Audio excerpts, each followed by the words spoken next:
Welcome to The Explainer. Today we're tearing into one of the most famous and honestly frequently misunderstood metrics in the entire financial world, the price-earnings ratio. Now, if you've spent any time looking at stocks or tearing through financial statements, you know the PE ratio. But today, we're going to look at it a little differently. We are treating the PE ratio as the ultimate bridge. It's the exact intersection where the strict, backwards-looking rules of accounting collide head-on with the forward-looking, highly emotional psychology of the market. Let's get started. Okay, let's dive right in. Here's our roadmap for today. First, the PE ratio defined. Second, a tale of two firms. Third, the drivers of PE. Fourth, the earnings management trap. And finally, avoiding common exam traps.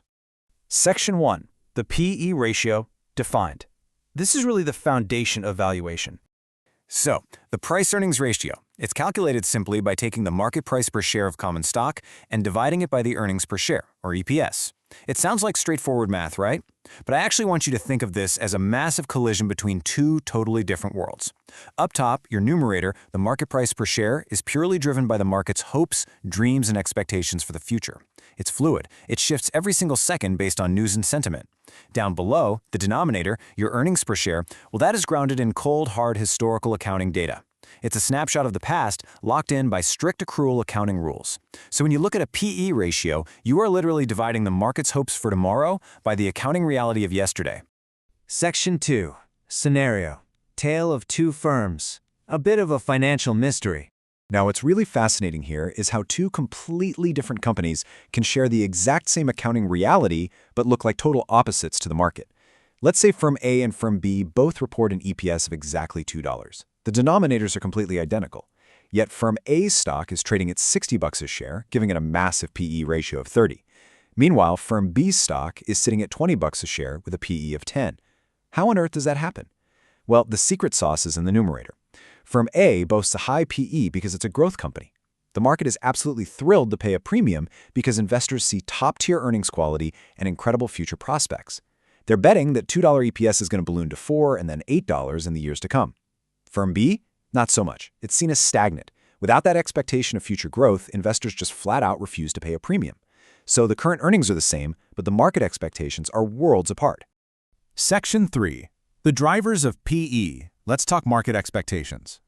So what's actually moving the needle on those expectations? We have a few specific market drivers that mechanically push the share price and, by extension, the PE ratio. First up, imagine a decrease in investors' required rate of return. Basically, they're willing to accept less risk premium. When that happens, the share price goes up, and because our numerator's inflating, boom, you get a higher PE ratio. On the flip side, what if there's a decline in the rate of dividend growth? Investors lose that optimism, the share price takes a hit, and that shrinking numerator gives you a lower PE ratio. Finally, consider an increasing dividend yield. Remember, dividend yield is just your annual dividend divided by the share price. If the actual dividend payout stays flat, but the yield is jumping up, that mathematically means the underlying share price is dropping, and a dropping share price means, you guessed it, a lower PE ratio. Let's actually track how this builds into a specific chain reaction. It's absolutely crucial to get this step-by-step logic down, especially when figuring out how the market interprets data. Step 1. The dividend yield increases. Step 2. Assuming the company didn't just massively hike its payout overnight, this rising yield is actually a huge red flag, indicating that the underlying share price is dropping. Step 3. Since the share price, our all-important numerator, is falling while earnings sit still, the overall PE ratio drops. It's a classic case where something that sounds great on the surface, like a higher yield, is actually a symptom of a tumbling valuation. Section 4. The earnings management trap. The dark side of PE. This brings us to a stark reality in the financial world. Because the PE ratio is so heavily scrutinized, the connection between accounting data and stock prices is intense, and that creates immense, sometimes downright unbearable pressure on corporate managers. Think about it. The market is hyper-focused on your PE ratio. Your stock price is bouncing around.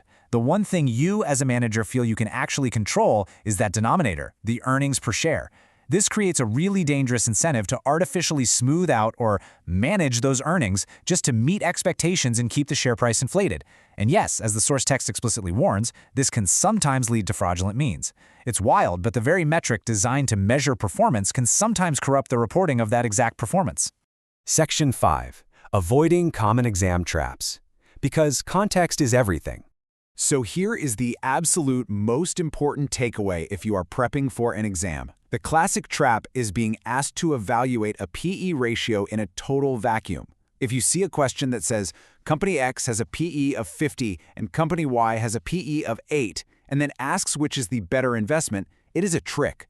You literally cannot interpret a PE ratio without looking at the firm's growth expectations, the industry average, and the broader economic picture. A high PE might mean the company is dangerously overvalued, or, hey, it could be the next massive tech giant. A low PE could be the bargain of the century, or it's a dinosaur business that's slowly bleeding out. Context is everything. Here's another brilliant tip to keep in your back pocket. When you're calculating ratios, you've got to be hyper alert to alternate definitions of terms. Exam questions absolutely love throwing a wrench in the gears here.